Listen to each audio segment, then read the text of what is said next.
Como ficaria o Tony Stark convertido à Scientologia? Você vai descobrir hoje na Fracassatona.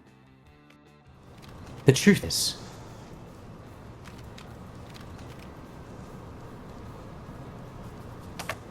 I am Iron Man. Olá, Sociedade que eu sou um Pop, estamos de volta com mais uma coisa aqui no canal Quatro Coisas. Eu sou o Pablo Peixoto, youtuber que mais trabalha no Brasil. Se você chegou aqui vindo de qualquer recomendação externa do YouTube, não vai embora sem assinar esse canal e ativar o sininho para você ter sempre notificações assim que um novo vídeo é postado aqui no nosso canal. Se você é um fã antigo, dá um pulinho no Instagram, que lá também tem muito conteúdo extra para você. Deixa lá para mim uma tartaruguinha que eu vou deixar uma lebre para você, para eu saber que você tá indo para lá. Saindo daqui, indo pra lá com essa informação que eu tô te dando. É tipo uma senha, um password que eu tô te passando. Mas hoje nós vamos falar de Homem de Ferro, esse grande sucesso de 2008, que catapultou Marvel Studios para o estrelato, que depois seria comprada pela Disney, e criado a maior rede, a mais lucrativa sequência de filmes em qualquer franquia na história. Mas antes de Robert Downey Jr. assumir a armadura do Gladiador Dourado, outros atores também tiveram interesse, inclusive a Marvel tinha interesse em colocar esse personagem na rua. Como eu falei, no início dos anos 90, a Marvel estava quebrada, falida, entregando os personagens para quem quisesse fazer filme. Toma pra você, mais ou menos como a DC tem feito nos últimos anos, mas era pior a situação, porque realmente a Marvel estava falida. Falamos aqui do Quarteto Fantástico ontem, né? Então, algo muito semelhante aconteceu com o Homem de Ferro. O que aconteceu? Em 1990, a Marvel queria fazer um filme com o Homem de Ferro. A princípio, estava nas mãos da Universal, mas logo depois trocaria de mãos. Outros estúdios estariam dispostos a realizar um filme do Homem de Ferro. Primeiro a Universal, depois chegou na mão da Fox e terminou na mão da New Line, que tinha acabado de fazer o filme do Blade. E a New Line estava interessada em mais nomes da Marvel que pudesse explorar no cinema. A princípio, como o filme de super-herói não era lá essa certeza toda de sucesso, chamaram o roteirista Steve Gordon, que foi responsável pelo roteiro de Querida Encolher as Crianças e Reanimator 2. Então ia ser lá um filme meio B, ia ser um filme meio trash. E eles foram desenvolvendo o roteiro, estava focado no diretor Nick Cassavetes, que tinha acabado de fazer o filme John Kill, um ato de coragem, que tinha sido bastante elogiado, e ele estava a princípio escalado para dirigir esse filme do Homem de Ferro. E quem seria o Homem de Ferro? Quem seria capaz de usar a armadura? O primeiro nome vocês vão adivinhar, vou dar um tempo para você adivinhar. Adivinhou? Sim. Nicolas Cage, que está em todas. Nicolas Cage, ele fica assim, tá saindo o filme de super-herói, ele, eu quero! Tá saindo o filme de não sei o que, eu quero! Tá saindo o filme que eu quero! Coitado, ele conseguiu realmente só ser o Motoqueiro Fantasma, por 2 ocasiões, e fazia a voz do Superman na animação dos Jovens Titãs. Mas o Nicolas Cage está em qualquer lançamento de super-heróis, o Nicolas Cage pede o papel. É impressionante.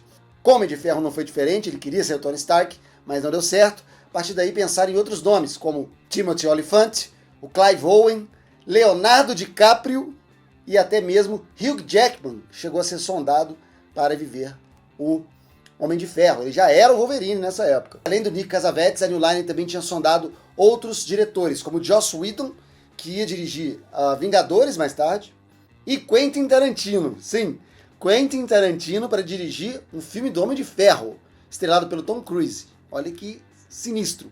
Mas o nome mais provável nessa alquimia toda era mesmo o Nick Cassavetes. O produtor Avi Arad, que iria depois produzir o Homem de Ferro mesmo, em 2008, ele prometeu o filme para novembro de 2005 ou mais tardar verão de 2006. I'm not saying that the world is enjoying its longest period of uninterrupted peace in years because of me. Please, no gang signs. E o Tom Cruise chegou realmente a ser sondado. Tem muita coisa que é boato, mas o que eu consegui descobrir que o Tom Cruise foi realmente sondado e ele teve uma exigência. E é uma exigência muito bizarra que vocês com certeza vão concordar comigo que não poderia dar certo. O Tom Cruise exigiu que seu rosto aparecesse em 100% das cenas do Homem de Ferro. Ou seja, o capacete do Homem de Ferro teria que ser translúcido para você poder ver a carinha do Tom Cruise sempre. Let's face it, this is not the worst thing you've caught me doing. What have I to fear? The Avengers. It's what we call ourselves, sort of like a team. Earth's mightiest heroes type thing. Here's what I need. A laptop, a digital watch, a cell phone, the pneumatic actuator from your bazooka over there.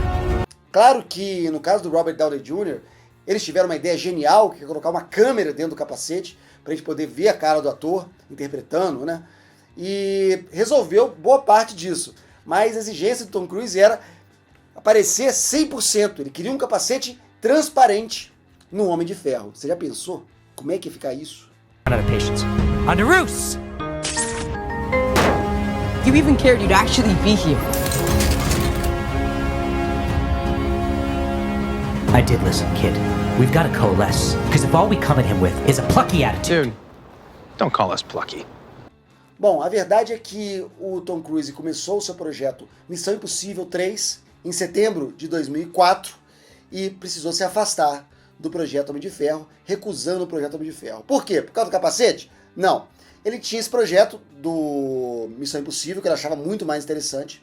Ele tinha muito receio de assinar contratos para vários filmes, como já era o que a Marvel estava planejando fazer com esse personagem. E também aconteceu o lançamento da Marvel Studios, capitaneada pelo Kevin Feige, que tirou das mãos da New Line o projeto Homem de Ferro e trouxe para dentro da Marvel. E a Marvel criou seu próprio estúdio de cinema, que produziria seus próprios filmes.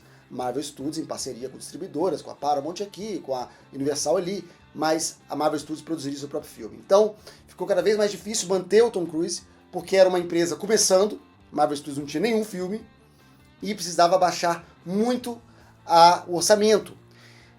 O Tom Cruise cobrou 24 milhões de dólares, mais participação nos lucros.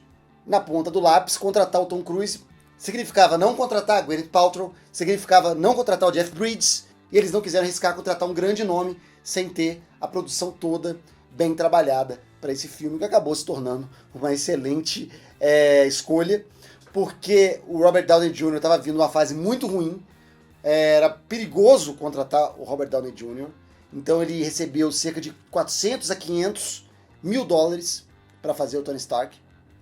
O Robert Downey Jr. tinha sido retirado de um filme do Woody Allen porque a companhia de seguros não queria pagar o seguro, não queria fechar o contrato de seguro, porque o Robert Downey Jr. estava na produção. De tão perigoso que o cara era. O cara estava preso toda hora, droga, não sei o quê. Então ele tinha um perfil meio que Tony Stark, né?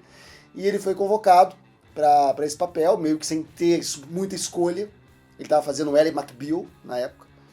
E aceitou e foi o Tony Stark, e deu no que deu. Ressuscitou a carreira do cara, e até ele ganhar milhões realmente de dólares nos filmes subsequentes de Vingadores.